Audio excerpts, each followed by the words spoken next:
اللہ تبارک و تعالیٰ فرماتا ہے یا ایہا آمنو، اے ایمان والو، اذا ناجیتم الرسول، جب تنہائی میں بات کرنا چاہو رسول سے، فقدموا بین یدی نجواکم، تو دیا کرو اپنی سرگوشی سے پہلے صدقۃ صدقہ۔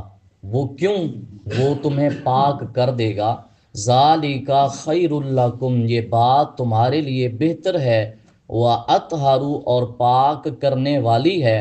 فَإِن لَّمْ تَجِدُوا، اگر تم نہ پاؤ، صدقے کی طاقت نہیں ہے، فَإِنَّ اللَّهَ غَفُورٌ رَحِيمٌ، بے شک اللہ غفور الرحیم ہے۔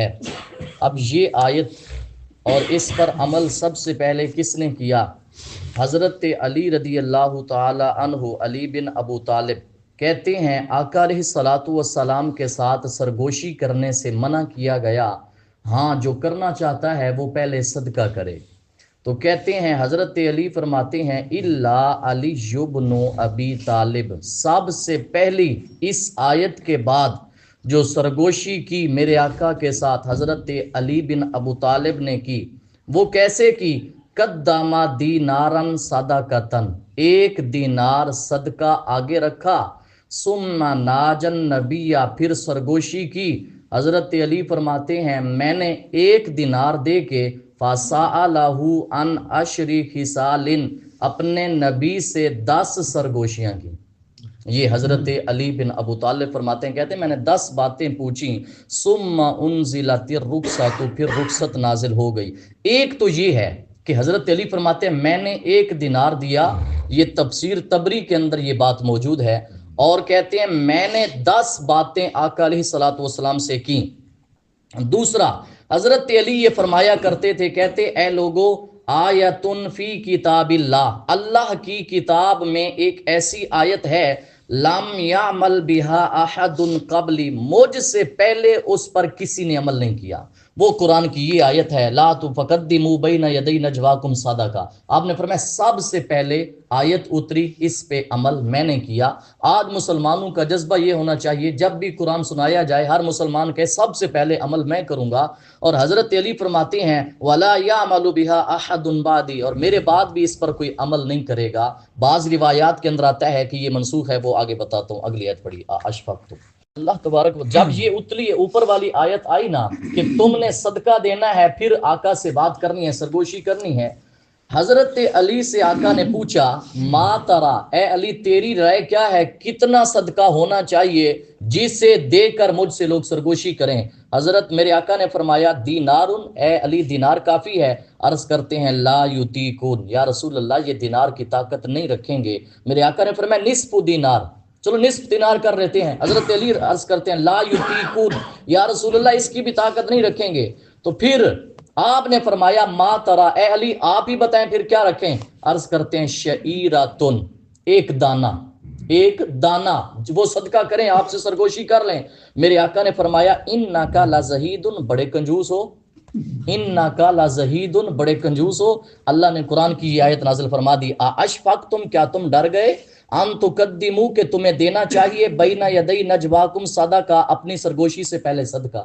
یہ سیم حضرت علی کہتے ہیں فَإِذْ لَمْ تَفْعَلُوا، پھر پاس جب تم ایسا نہیں کر سکے، وَتَابَ اللَّهُ عَلَيْكُمْ، تو نظر کرم فرمائی اللہ نے تم پر، کوئی بات نہیں، کوئی بات نہیں ہے، صدقہ نہ بھی دو، فَأَقِيمُوا الصَّلَاةَ، صدقہ نہ دو لیکن نماز صحیح صحیح ادا کیا کرو، وَآتُوا الزَّكَاةَ، زکوٰۃ دیا کرو، وَأَطِیعُوا اللَّهَ وَرَسُولَهُ، اور تابع داری کیا کرو اللہ کی اور اس کے رسول کی، وَاللَّهُ خَبِيرٌ بِمَا تَعْمَلُونَ، اللہ خوب جانتا ہے جو تم کرتے رہتے ہو۔ یہ جو دوسری آیت ہے نا، اس کے اندر اجازت مل گئی ہے، صدقہ جو نہیں بھی دے گا وہ آ کے بات کر سکتا ہے۔ حضرت علی فرمایا کرتے تھے فَبِی، میری وجہ سے، خَفَّفَ اللَّهُ من ہذہ الامہ، حضرت علی فرماتے ہیں میری وجہ سے اللہ نے اس امت پر تخفیف کی ہے۔ وہ تخفیف یہ ہے اشفقتم ان تقدموا بین یدی نجواکم صدقات فاذ لم تفعلوا، تم نہ کر سکو، تاب اللہ علیکم، اللہ نے تم پر نظر کرم فرما دی ہے، کوئی مسئلہ نہیں ہے، اجازت مل گئی ہے پہلے۔ اچھا یہ ہمیں پیش کیوں آیا آقا علیہ الصلوۃ والسلام کی بارگاہ میں، یہ کیوں ہوا؟ کہتے ہیں ان المسلمین اکثر المسائل علی رسول اللہ، مسلمان بہت زیادہ مسئلے آقا سے پوچھتے تھے، میرے آقا پہ یہ بات شاک گزری، چونکہ عبادات کے معاملات تھے، ریاست کے معاملات تھے۔ کہتے ہیں اللہ نے ارادہ فرمایا کہ میں تخفیف کروں اپنے نبی سے، تو اللہ نے جب یہ حکم دیا بہت سارے مسلمان رک گئے، بہت سارے مسلمان رک گئے اور میرے آقا کو فارغ ٹائم مل گیا، لیکن اس کے بعد اجازت رخصت مل گئی۔ پڑھیے جی۔ تبارک و تعالیٰ فرماتا ہے الم ترى الى الذين تولوا، کیا تم نے نہیں دیکھا ان کی طرف جنہوں نے دوست بنا لیا، قوما قوم کو، غضب اللہ خدا کا غضب ہو، علیہم جن پر خدا کا غضب تھا، ان لوگوں نے ان کو دوست بنایا، ما ہم منکم، نہ یہ تم میں سے، ولا منہم، اور نہ ان میں سے۔ اور اسی طرح اللہ قرآن میں نہیں فرماتا منافقین کے بارے مذبذبین بین ذالک لا الہ ہؤلاء ولا الہ ہؤلاء، یہ قرآن کے اندر یہ وہی ہے۔ اللہ فرماتا ہے ما ہم منکم ولا منہم ویحلفون، اور قسمیں کھاتے ہیں، علی الکاذب، جھوٹی باتوں پر، وہم یعلمون، جان بوجھ کر، جانتے ہوتے ہیں، اعد اللہ، نام کی جھوٹی قسمیں کھاتے ہیں، تیار کر رکھا ہے اللہ نے ان کے لیے عذاباً شدیدہ، سخت عذاب، انہم ساء ما کانوا یعملون، بلا شبہ یہ بہت برا ہے جو وہ کام کرتے تھے۔ اتخذوا، انہوں نے بنا رکھا ہے، ایمانہم، اپنی قسموں کو، جنتاً ڈھال، فصدوا، پس وہ روکتے ہیں، عن سبیل اللہ، اللہ کی راہ سے، فلہم عذاب مہین، سو ان کے لیے رسوا کن عذاب ہے۔ لن تغنیا عنہم، ہرگز نفع نہیں پہنچائیں گے انہیں ان کے مال، قیامت کے دن مال نفع نہیں پہنچائے گا، ولا اولادہم، نہ ان کی اولاد، من اللہ شیئا، عذاب الہی سے بچانے کے لیے کچھ بھی ان کو نفع نہیں دے گا۔ اولئک اصحاب النار، یہی لوگ جہنمی ہیں، ہم فیہا خالدون، یہ اس میں ہمیشہ رہنے والے ہیں۔ یوم یبعثہم اللہ جمیعا، جس دن ان کو اٹھائے گا اللہ سب کو، فیحلفون لہ، وہ قسمیں کھائیں گے اللہ کے سامنے، کما یحلفون لکم، جس طرح قسمیں کھاتے ہیں تمہارے سامنے، اس طرح اللہ کے سامنے یہ قسمیں کھائیں گے، ویحسبون، اور خیال کریں گے، انہم، کہ وہ، علی شیء، کسی چیز پر ہیں، وہ خیال یہ کریں گے کہ ہم حق پر ہیں، یہی ہم الکاذبون، یہ جھوٹے ہیں، یہ شیطان کا لشکر ہے، یہ جھوٹا ہے۔ یہ حدیث پاک، راوی ہیں حضرت عبداللہ بن عباس، کہتے ہیں آقا علیہ الصلوۃ والسلام ایک دن ایک درخت کے سائے کے نیچے بیٹھے تھے اور مسلمانوں کا ایک گروہ آپ کے پاس بیٹھا تھا۔ کہتے ہیں میرے آقا نے فرمایا انہ سیأتیکم انسان ینظر بعینی شیطان، فرمایا اب ایک انسان آئے گا لیکن شیطان کی آنکھوں سے دیکھتا ہے۔ صحابہ کو فرمایا اب ایک انسان آئے گا اس کی آنکھیں شیطان جیسی ہیں، فَإِذَا أَتَاكُمْ، جب آئے تمہارے پاس، فَلَا تُكَلِّمُهُ، تم نے نہیں بولنا، میں بولوں گا۔ کہتے ہیں فَجَاءَ رَجُلٌ أَرْزَقٌ، ایک شخص آیا جس کی آنکھیں نیلی تھیں، ارزق کا معنی ہے۔ کہتے ہیں فَدَعَاهُ رسول اللہ، میرے آقا نے بلایا، فَكَلَّمَهُ، کلام کیا۔ میرے آقا نے کلام کیا کیا؟ فرمایا أَلَا مَا تَشْتِمُنِي أَنْتَ وَفُلَانٌ وَفُلَانٌ، اے فلاں فلاں تو بھی گالی دیتا ہے اور تیرے ساتھ فلاں فلاں بیٹھ کے فلاں جگہ بیٹھ کے مجھے گالی دیتے ہو۔ یہ میرے آقا نے اس کو فرمایا۔ کہتی ہیں دعاہم باسمائہم، میرے آقا نے نام لے لے کے فرمایا وہ بھی تو بھی گالی دیتے ہو مجھے۔ فان تالا کر راجلو، وہ شخص جو شیطان کی آنکھوں والا تھا چلا گیا، ان سب کو بلا لایا جن کے نام میرے آقا نے لیے تھے۔ فَحَلَفُوا لَهُ، آ کر جھوٹی قسمیں میرے آقا کے سامنے کھانے لگے، وَاعْتَذَرُوا إِلَيْهِ، عذر پیش کرنے لگے۔ اللہ نے قرآن نازل فرما دیا فَيَحْلِفُونَ لَهُ كَمَا يَحْلِفُونَ لَكُمْ وَيَحْسَبُونَ أَنَّهُمْ عَلَى شَيْءٍ أَلَا إِنَّهُمْ هُمُ الْكَاذِبُونَ، یہ جھوٹے ہیں۔ اللہ نے قرآن نازل فرما دیا آقا علیہ الصلوۃ والسلام پر۔ پڑھیے۔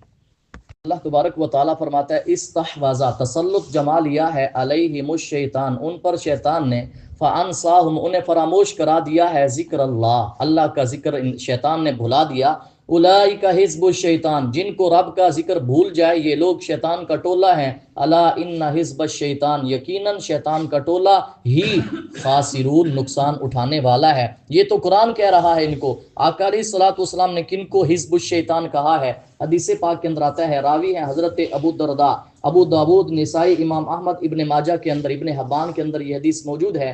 آقا علیہ الصلوۃ والسلام نے فرمایا کوئی بھی 3 بستیاں یا کوئی بھی 3-4 گھر ایسے جن میں نماز کھڑی نہیں کی جاتی، جن میں جماعت کھڑی نہیں کی جاتی، فرمایا قد استحوذ علیہم الشیطان، فرمایا شیطان نے ان پر تسلط جما لیا ہے۔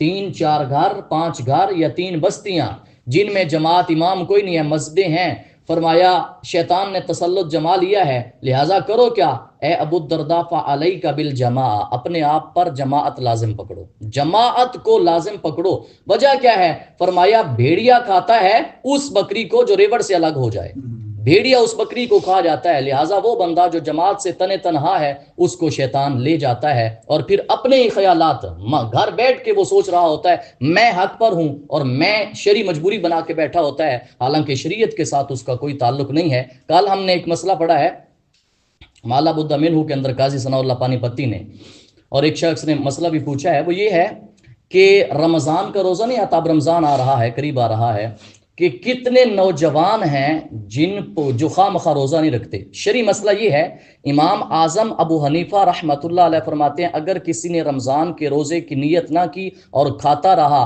اس پر قضا واجب ہے۔ امام ابو یوسف فرماتے ہیں قضا بھی واجب ہے، کفارہ بھی واجب ہے۔ جس نے خواہ مخواہ روزہ چھوڑا، کھاتا رہا، بعد میں قضا بھی واجب ہے، رمضان کے روزے کا کفارہ بھی واجب ہے۔ یہ سزا ہے۔ کفارہ کتنا ہے؟ ایک غلام آزاد کرو، یا 2 مہینے کے مسلسل روزے رکھو، یا اس کے بعد 60 مسکینوں کو کھانا کھلاؤ۔ یہ بطور سزا فتویٰ دیا گیا ہے، لیکن ہمارے آ رہا ہے، اور اسی طرح نماز ہے، آخری مرحلے میں بھی نماز معاف نہیں ہے۔